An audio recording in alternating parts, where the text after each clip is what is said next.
The chamber stretched wide enough to hold 10,000 beings from across the stars, and above them hung the great crystal dome that showed the swirling colors of deep space beyond. Ambassador Chen stood at the human podium with his shoulders straight, and his face calm even though his heart hammered in his chest like a war drum. Around him sat representatives from 47 civilizations, and each one looked at humanity with the same expression, the look someone gives to a child who has wandered into a room full of adults. The Kashari delegation sat directly across from him, and their supreme commander was a massive creature that stood 3 meters tall with 4 arms and skin like polished obsidian. Commander Thrakis rose to speak, and his voice boomed through the chamber without any need for amplification.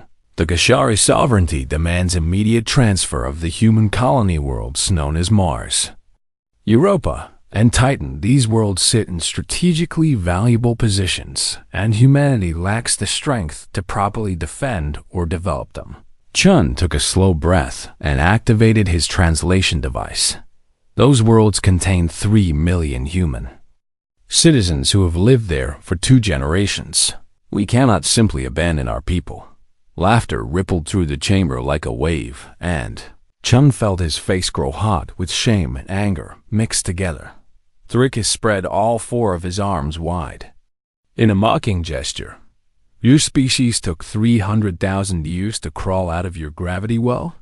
We could conquer your entire system in 3 days, and you speak to us of defense? The Galactic Council Director called for order, but Chun could see the amusement in even her eyes. She was a Volnari with silver skin and too many eyes, and she had served on the council for 200 years. The matter will be put to a vote. All those in favor of granting the Kashari territorial adjustment rights? Chun watched as 38 hands or claws or tentacles rose into the air. Those opposed? 9 members voted against it, but Chun knew those 9 were only the smallest civilizations who feared they might be next. The resolution passes. Humanity has 30 days to evacuate their colonial populations. Chun stood, and every being in that massive chamber looked at him with a mixture of pity and contempt. Then I say this to the council, and I say this to the Kashari sovereignty in particular. You have made a grave mistake here today. More laughter echoed through the chamber, but Chun kept speaking. Humanity came to the stars, hoping to find friends and partners. We offered trade and culture and cooperation. We asked only to be left in peace. Thrakis leaned forward, and his teeth showed in what might have been a smile. And what will the mighty humans do, little ambassador? Will you throw rocks at our warships? Chun felt something cold settle into his stomach, and he recognized it as the same feeling his ancestors must have felt when they decided to stop running from predators and start hunting them. Instead, we will do what humans have always done when cornered. We will survive, and you will regret forcing us to show you how. The Supreme Commander laughed so hard that his whole body shook. I eagerly await this legendary human retaliation. Perhaps you will bore us to death with your primitive philosophy. Chun gathered his papers and turned to leave. But before he stepped through the door, he spoke one final time. 30 days. Withdraw this decision or live with what comes next. The chamber fell silent for just a moment, and then the laughter started again, even louder than before. As Chun walked through the crystalline corridors, back to his ship, he passed other delegates who whispered and pointed at him. The Volnari ambassador fell into step beside him. I voted against the resolution. I wanted you to know that. Chen nodded but did not slow his pace. Why? The silver-skinned diplomat hesitated, and her many eyes blinked in sequence. Because I have studied Earth history, and I know what your species does when threatened. Every predator on your world learned to fear you and then went extinct. Chun stopped walking and looked at her directly. Then why did you not warn the others? She touched his shoulder gently with one long-fingered hand. Because they would not have listened, and because some lessons must be learned the hard way. I only hope the cost is not too high. Chun boarded his shuttle and as it lifted away from the council station, he looked back at the massive structure floating in space. From this distance, it looked beautiful and peaceful and utterly blind to what was coming. The flight back to Earth took 6 days through the hyperspace lanes, and Chen spent every hour reviewing military reports that made his blood run cold. Humanity had spent 50 years among the stars, and everyone assumed they had spent that time learning to farm on alien worlds and trade for technologies they could not build themselves. What they had actually done was study every weapon system, every defensive technology, every tactical manual from every species they encountered. And then they had built something better. Chun remembered the day Admiral Jessica Holt had shown him the hidden shipyards beyond Neptune, where 600 warships sat ready and waiting in the dark. She had smiled at him with the kind of smile that made him grateful they were on the same side.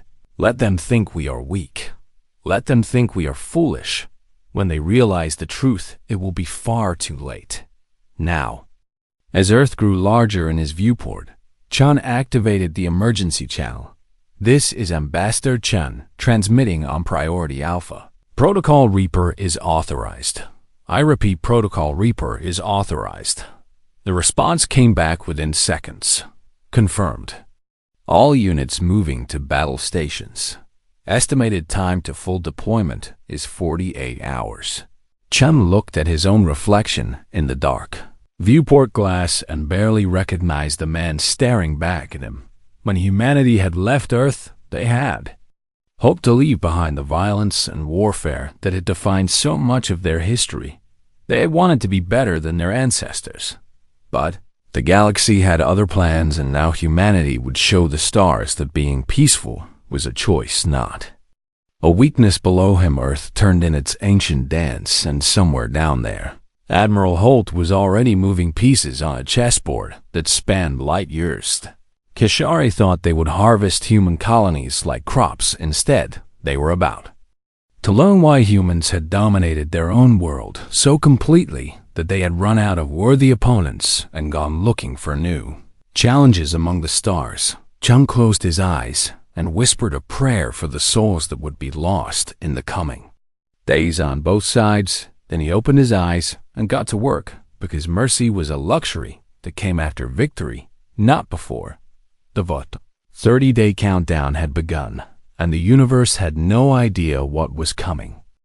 Day 31 arrived with the cold precision of mathematics, and the Kishari fleet emerged from hyperspace exactly on schedule.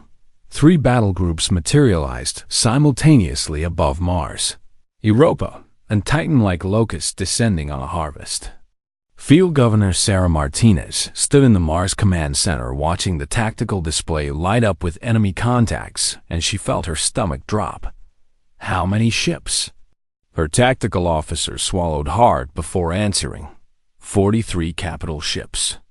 And over 200 support vessels per location. Ma'am, we have maybe 6 hours before they reach firing range. Sarah looked around at her command staff and saw the fear in their eyes, because they all knew the Colonial Defense Force consisted of 12 outdated frigates that had been considered obsolete 20 years ago. Sound the evacuation alarm. Get every civilian into the underground shelters, and somebody get me a line to Admiral Holt. The alarms began wailing across the domed cities of Mars as 3 million colonists grabbed their children and their emergency packs and ran for the reinforced bunkers that went deep into the red planets. Crust on Europa, the story repeated itself as families huddled in the ice mines, while above them, the Kishari fleet took up bombardment positions. Titans. Small population of miners and researchers watched their scanners with growing horror as ship after ship dropped out of hyperspace. Human defense frigates moved to intercept, and their commanders knew they were flying to their deaths, but they did it anyway because that was what humans did. Commander James Wu piloted the HMS Defiance toward the Kishari line and opened a channel to his crew. We all knew this day might come when we signed up. Our job is to buy time for the civilians to reach safety. Make every second count. The 12 frigates spread out in attack formation and launched their missiles in a coordinated barrage that looked impressive until the Kashari point defense system swatted them out of space like annoying insects. The return fire came like the wrath of angry gods. Particle beams and plasma torpedoes tore through the human ships as though they were made of paper instead of armor. Plating the HM's Defiance exploded in a brilliant flash that briefly illuminated the ice fields of Europa, before fading to nothing. 11 more flashes followed in quick succession. The entire colonial defense force died in under 4 minutes on Mars. Governor Martinez watched the tactical display go dark as every friendly contact winked out of existence. They're gone. All of them gone. Her communications officer looked up with tears streaming down her face. "Ma'am, I have Admiral Holt on the emergency channel." The Admiral's face appeared on the main screen, and her expression was carved from granite. "Governor Martinez, I need you to hold for 72 hours. Can your shelters withstand orbital bombardment for that long?" Sarah looked at her engineering chief, who nodded slowly. "The shelters will hold. But Admiral, what happens in 72 hours? We have no ships left to defend us." Holt's smile was terrible to behold, like watching a predator bare its teeth. "In 72 hours. Governor, you won't need defending. The Kashari will." The channel closed before Sarah could ask what that meant above Mars. The Kashari landing craft began descending through the thin atmosphere like a swarm of metal locusts they came not to destroy, but to harvest, because the Kashari were efficient in their cruelty. The landing forces spread across the planet's surface with mechanical precision and began cutting through shelter doors with plasma torches. The colonists fought back with mining equipment and small arms, but it was like fighting a tsunami. With a broom within hours, the Kashari had captured 50,000 humans and began loading them onto transport ships. Commander Threkis himself supervised the operation from his flagship and broadcast the images across the galactic network for all to see. This is what becomes of species who refuse to know their place. Humanity thought they could stand against the might of the Kashari sovereignty. Now they will serve us as laborers until they learn proper respect. The broadcast showed human colonists being herded into cargo holds like cattle, and the Kashari soldiers laughed as they prodded them with shock weapons on Earth. The UN Emergency Council watched the feeds in a silence so complete that the only sound was breathing Secretary General Amara Thompson sat at the head of the table with her hands clasped so tightly her knuckles had gone white. "How long until we can respond?" Admiral Holt stood before a massive holographic display that showed ship positions across dozens of star systems. 48 hours. All units are moving into position, but we only get one chance at this, and we cannot afford to miss. One of the council members spoke up with a trembling voice. "Admiral, 3 million of our people are in the hands of those monsters. Can we really risk waiting?" Holt turned to face the council, and her eyes held no warmth at all. "If we move too early, we save a few thousand and lose the war. If we wait and strike with full force, we save them all and end this threat forever." She activated the display, and it showed a web of ship movements that crisscrossed known space like the threads of a spider's web. "For 50 years, we let the galaxy think we were weak. Merchants and naive explorers, we smiled and traded and learned everything we could about their weapons and their tactics." The display shifted to show vast construction facilities hidden in the Kuiper Belt beyond Neptune, where no one thought to look. While they laughed at us, we built shipyards in the dark. We reverse-engineered every technology we encountered and improved on it. We designed weapon systems that make their dreadnoughts look like museum pieces. Secretary General Thompson leaned forward. "Why didn't you tell the council about this before?" Holt's expression never changed. "Because the best weapon is the one your enemy doesn't know you have. The Kashari came to harvest wheat, and instead they have walked into a trap.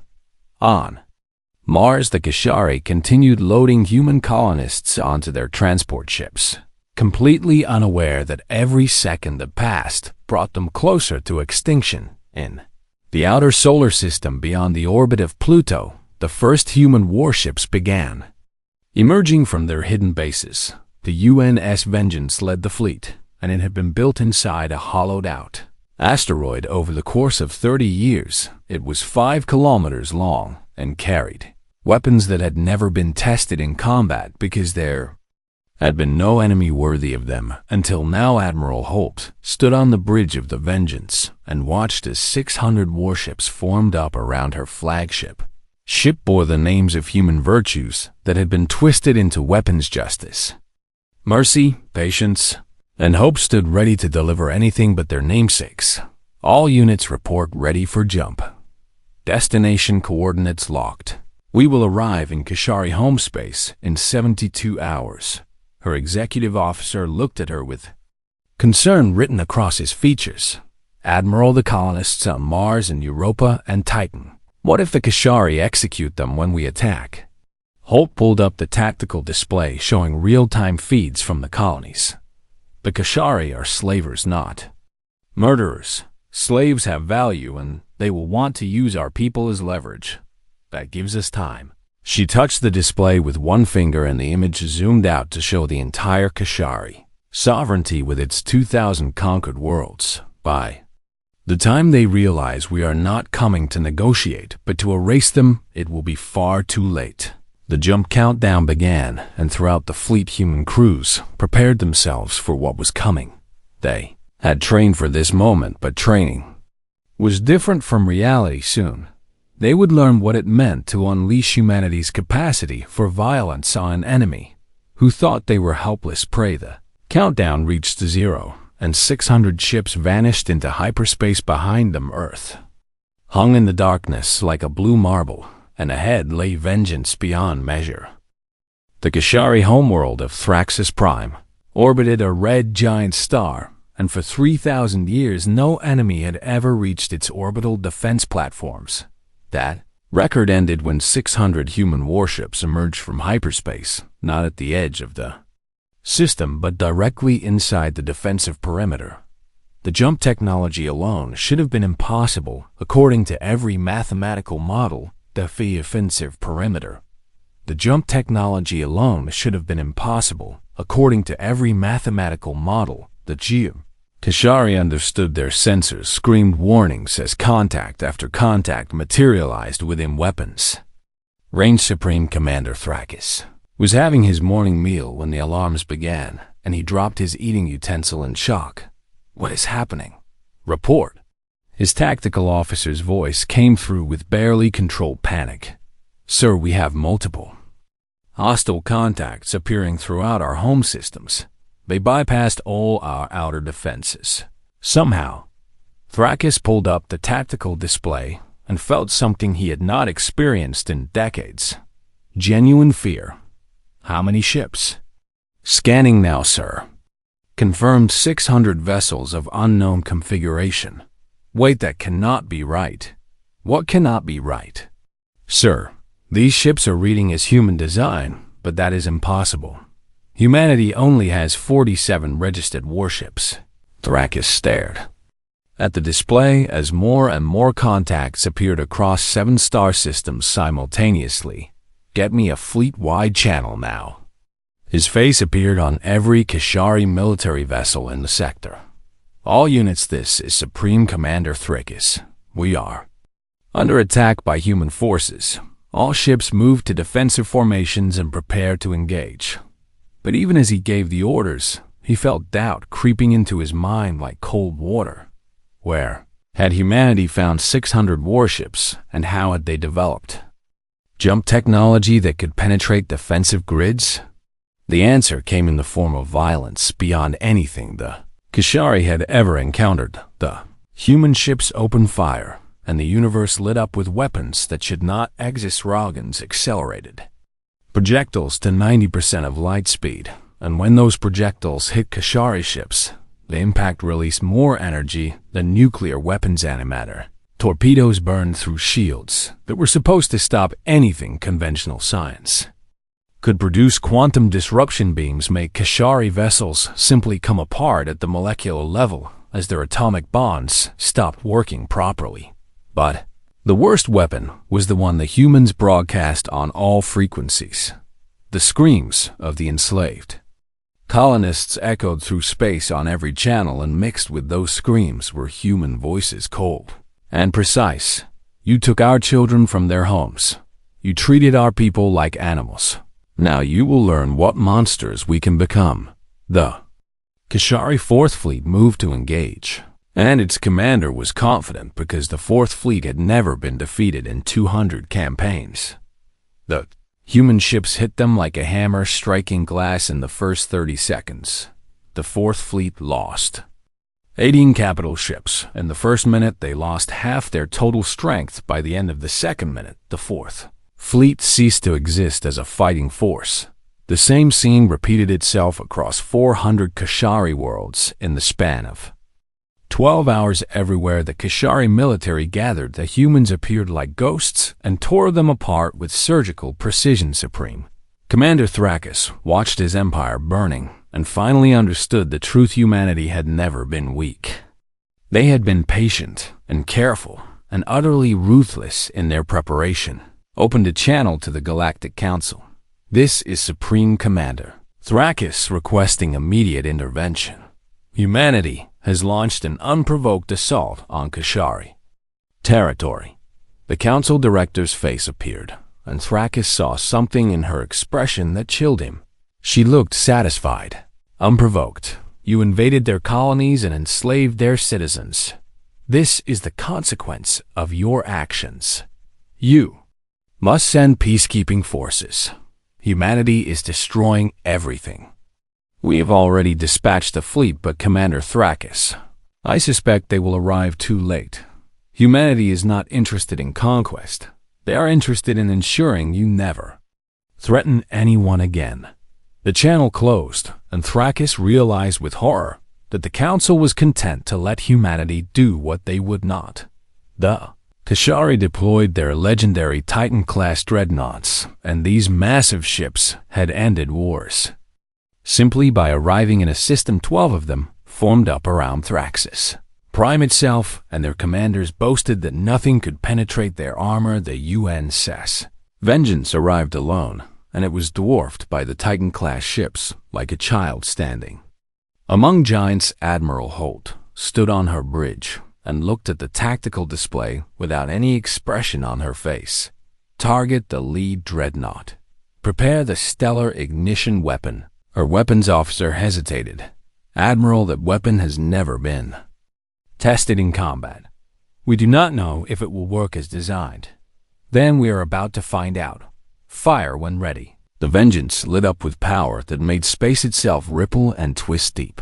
In its heart, a device that humanity had spent 20 years building activated for the first time. It tore a temporary hole in space-time and reached out to touch the nearby red giant star. For a brief moment, nothing happened. Then a streamer of stellar material burst from the star's surface and lanced across space toward the Titan-class dreadnought.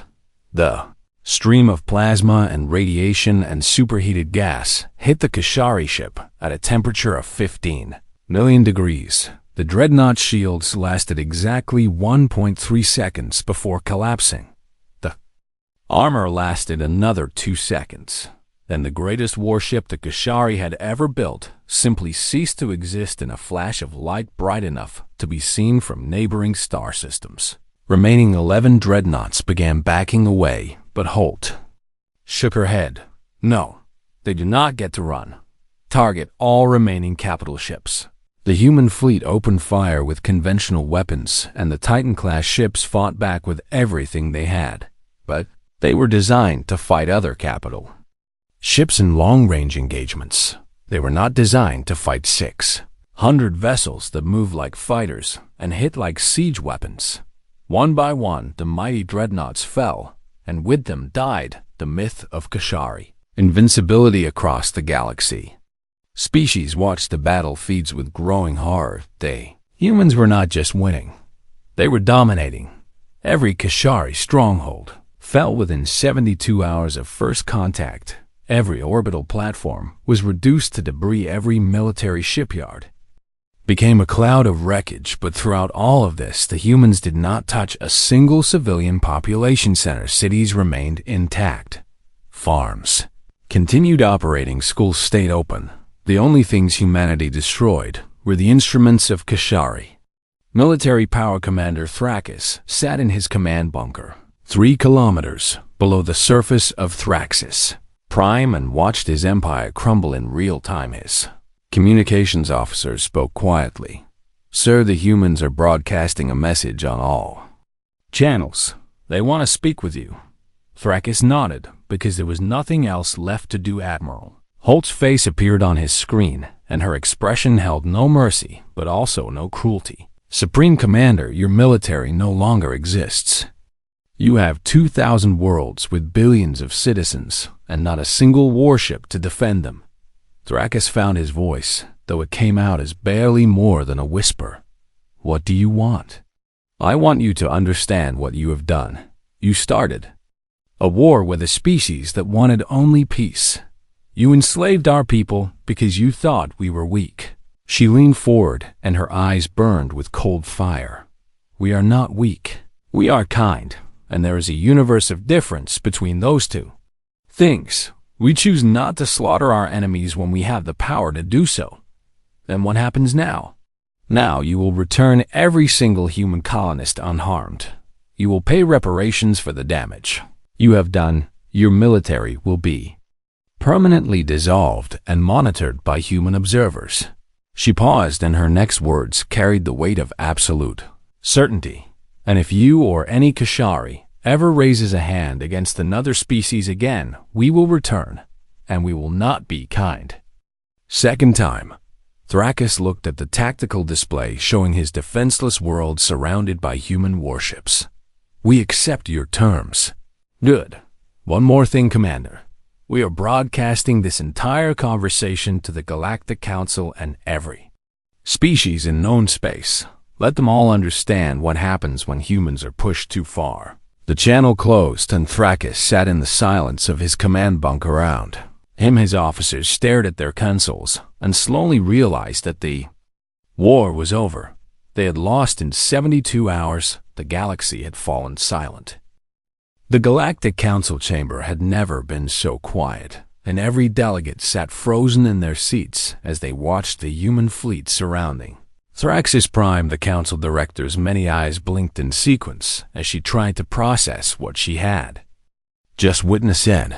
47 civilizations had watched humanity dismantle the most powerful military empire in known space in the time it took most species to process a trade agreement. Ambassador Chen stood at the human podium, and he looked different. Now, there was no more deference in his posture, and no more patience in his eyes. The Kashari sovereignty has surrendered unconditionally and agreed to all human terms. We expect the Council to enforce these terms and ensure compliance. The Volnari ambassador, who had warned Chun weeks before, raised one silver hand. "Ambassador, what will humanity do with the Kashari worlds? Will you occupy them?" Chun shook his head slowly. "Humanity has no interest in empire. We will maintain a monitoring presence until we are satisfied the Kashari military has been permanently dissolved. After that, they are free to govern themselves as they wish." Murmurs rippled through the chamber, but Chun was not finished. "However, I want to make something absolutely clear to this council and to every species represented here." He activated his holographic display, and it showed the battle footage from the past. 3 days. My people came to the stars hoping to find peace. We offered friendship and cooperation. We asked only to be left alone to build our colonies and raise our children. The display showed Kashari soldiers herding human colonists onto transport ships. Instead, we were attacked, and our people were enslaved because you, he pointed at the assembled delegates, decided that humanity was too weak to matter. The silence grew heavier, and several delegates shifted uncomfortably in their seats. "We showed you restraint because we hoped that reason would prevail. That was our mistake, and it will not happen again." Chun pulled up a new display showing human military assets and the numbers. Made several delegates gasp. 600 warships with weapons technology, 50 years ahead of anything in Council space? That is what humanity built while you all assumed we were primitive merchants. Supreme Commander Thrakus appeared on the Council screens from his bunker on Thraxis. Prime, his proud bearing was gone, and in its place was the hollow look of someone who had seen their entire worldview shatter. The human ambassador speaks truth. We thought them weak, and instead they were simply choosing to be peaceful. I urge the Council to grant humanity whatever they request, because the alternative is unthinkable, Ambassador Chun nodded at the broken commander. We do not want tribute or territory. We want respect, and we want to be left in peace. Any species that can provide those two things will find humanity to be valuable allies. He paused and let his next words fall like stones into still water. But any species that threatens human citizens or human worlds will discover that we have weapons we have not yet shown you. The stellar ignition device was our kindest option. A delegate from the Zorathian cluster spoke up with a trembling voice. What other weapons do you possess? Chun smiled, but there was no warmth in it. That information is classified. Let us hope you never need to find out. The Council Director called for a vote. All those in favor of recognizing humanity's terms for the Kashari sovereignty? Every single hand or appendage rose into the air without hesitation. The motion passes unanimously. Humanity, your terms are now Council law. Chun gathered his materials and turned to leave. But the director stopped him. Ambassador, one more thing. Humanity is hereby granted permanent Council status with full voting privileges. You have proven yourselves capable of enforcing galactic peace. Chun looked back at her, and his expression softened slightly. We never wanted power. We wanted safety for our people. But if Council status will help prevent future conflicts, then we accept. He walked out of the chamber, and this time no one laughed or whispered as he passed it.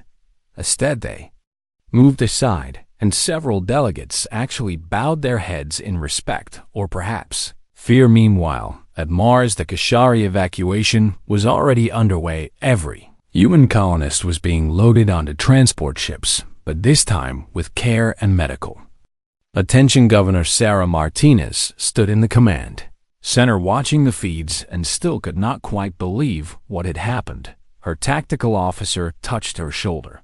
Ma'am, the first transport just cleared orbit. They are heading home. Sarah felt tears running down her face. How many did we lose? Final count is 317 dead in the initial attacks. Another 1,000 injured, but the rest are safe. 300 lives was a terrible price, but Sarah had expected much worse. On Europa and Titan, similar scenes played out as human colonists were returned to their homes. The Kashari soldiers who had herded them like cattle now moved with careful respect and kept their weapons.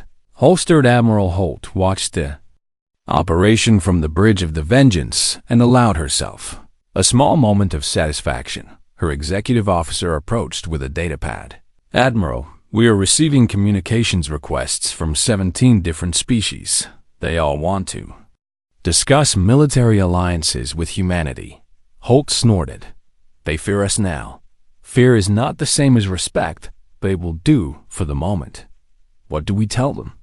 Tell them humanity is open to discussions, but we will not be rushed, and make it clear that any alliance with us comes with strict rules about how they treat other species. She pulled up a display showing the Kashari world still surrounded by human ships. How long until we can start withdrawing forces? Engineers estimate 6 months to verify complete military dissolution. After that, we can leave a monitoring station and pull most of the fleet back.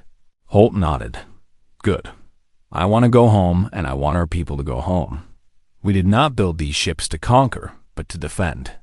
Back on Thraxis, Prime Commander Thrakus addressed what remained of his government.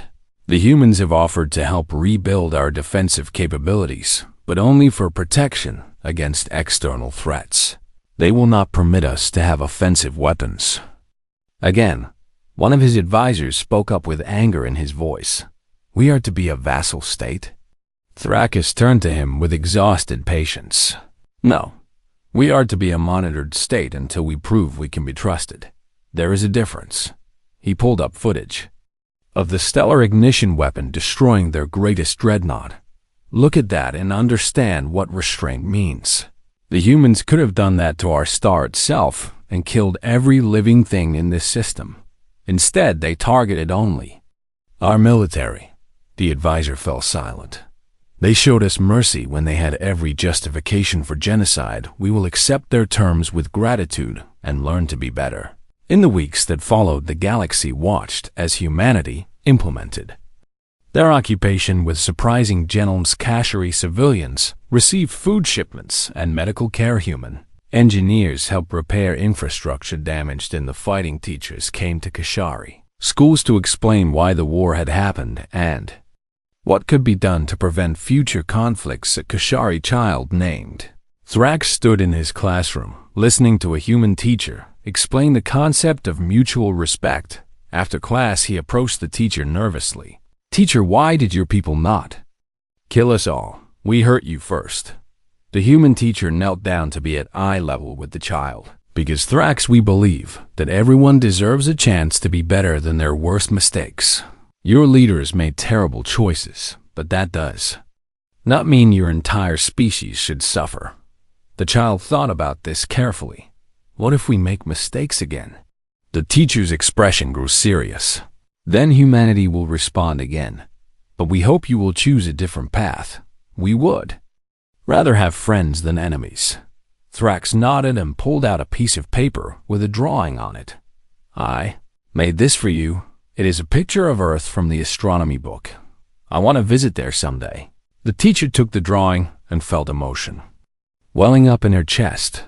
I would like that very much, Thrax. Maybe when you grow up, you can come as an ambassador and help build peace between our peoples. The child smiled, and for the first time since the war began, the teacher felt genuine hope across known space. Other species were having similar realizations. The aggressive Cortan Empire quietly canceled their planned invasion of 3 neighboring systems. Zarathian clusters sued for peace with the Polarian Federation after a century of conflict. No one said it out loud, but everyone understood the same truth. Humanity had shown that they would protect the innocent and punish the aggressive with overwhelming force, and, more importantly, they had shown they could do it faster and more completely than anyone had thought possible. The galaxy had not fallen silent out of fear alone. It had fallen silent in consideration, because every species was asking themselves the same question. In a universe where humans existed, what kind of civilization did they want to be? 6 months passed, and the galaxy had transformed in ways both visible and invisible. The human monitoring station above Thraxis Prime was now operational and staffed by a rotating crew of 200 personnel who watched the Kashari worlds with careful attention. Governor Sarah Martinez had returned to Mars, where reconstruction was proceeding ahead of schedule. She stood in the observation dome, looking out at the red landscape, and marveled at how normal everything felt after such chaos. Her assistant brought her the morning reports. Ma'am, the new defense platforms are online, and the civilian population is back to pre-war levels. Also, you have a message from Earth. Sarah opened the message and smiled when she saw it was from Admiral Holt. Governor, I wanted to let you know that I am retiring from active service. It is time for younger officers to take over and for old warriors to rest. The message continued with an invitation to visit Earth for the retirement ceremony, but Sarah found herself focusing on one line. We did what we had to do, but I hope we never have to do it again. Sarah closed the message and looked back at Mars, where her people were rebuilding their lives. They had survived, and that was what mattered on.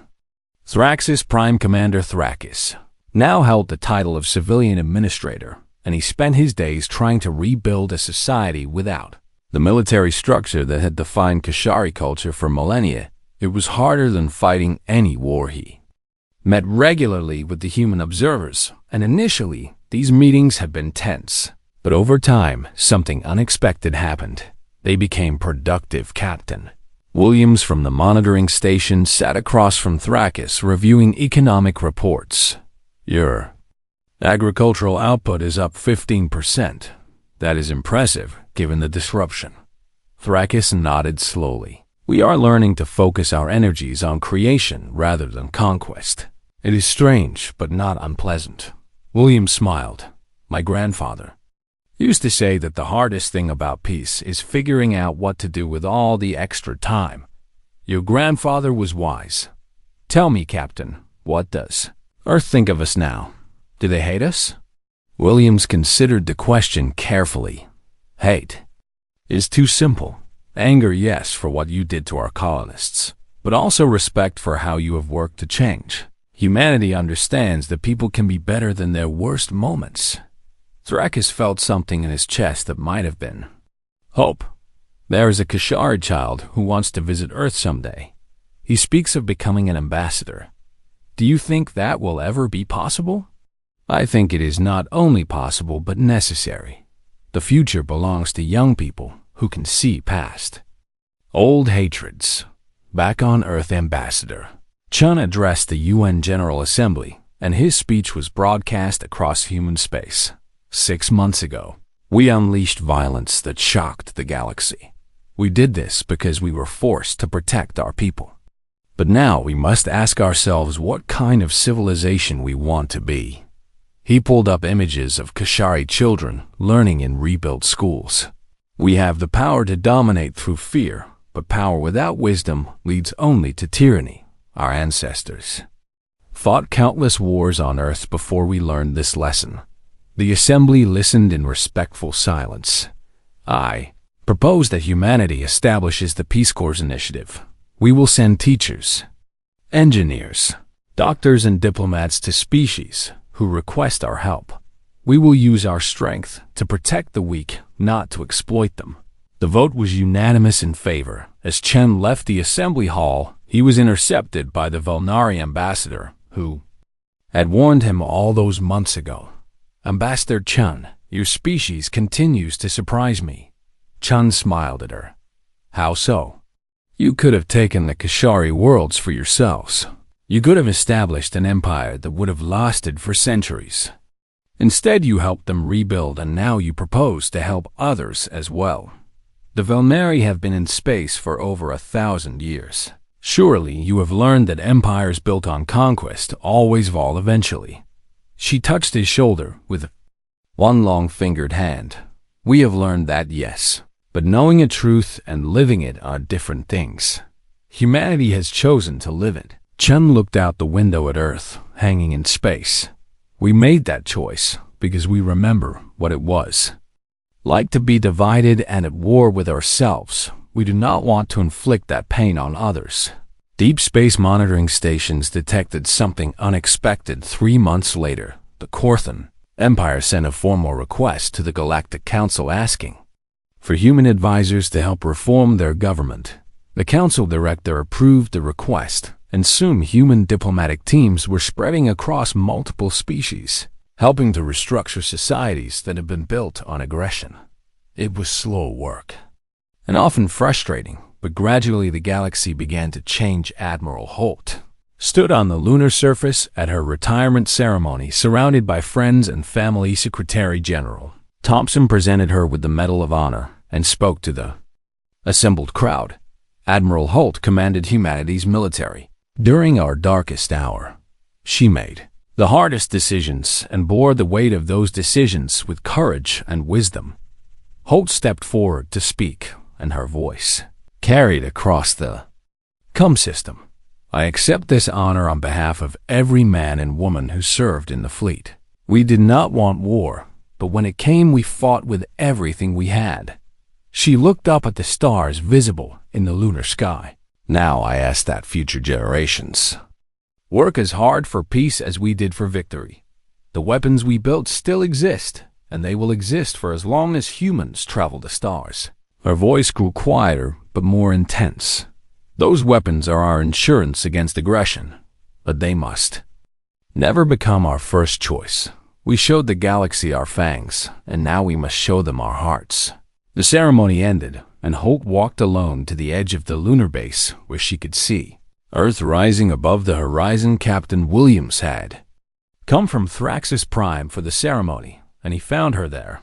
"Admiral, I wanted to tell you something before I go back to the monitoring station." "What is it, Captain?" "The Kashari are changing, really changing. They are teaching their children about the war and about why it was wrong. One teacher told me that they use Earth history as an example of how violent species can become peaceful." Holt smiled at that. "We are not peaceful, Captain. We are controlled. There is a difference." "Is there?" "Yes. Peaceful species do not build stellar ignition weapons. Controlled species build them and then choose not to use them except as a last resort." Williams nodded slowly, understanding the distinction. "Do you think the galaxy will ever trust us?" Holt looked back at Earth and considered the question. "Trust takes time, but I think they respect us, and sometimes respect is more important than trust." She turned to face Williams directly. "Here is what I believe, Captain. Humanity was tested, and we passed that test not by winning the war, but by how we acted after we won." "What do you mean?" "We could have become monsters. We had the power and the justification. Instead, we chose to remain human in all the best and worst senses of that word." Back in the Galactic Council chambers, Ambassador Chen sat through another routine session. The Council was debating trade agreements and border disputes and all the normal business of galactic governance. No one mentioned the war anymore. No one questioned human votes. No one laughed at human representatives. The Kashari delegation now participated remotely, and their new ambassador was a civilian administrator named Krell, who had never served in the military. During a break, Krell approached Chun. "Ambassador, I wanted to thank you personally for the human teachers working with our schools. My daughter comes home excited about learning now instead of afraid." Chun felt genuine warmth at that. "I am glad to hear it, Ambassador. Education is the key to lasting peace. There is something else. A group of Kashari families want to establish a memorial on Thraxis Prime for the humans who died defending their colonies. Would Earth approve?" Chun felt tears threatening but kept his voice steady. "I think Earth would be honored by such a gesture." The session resumed, and Chun watched as the galaxy conducted its business. Everything looked the same as it had before the war, but he knew that underneath the surface, everything had changed. Humanity had proven they were not prey.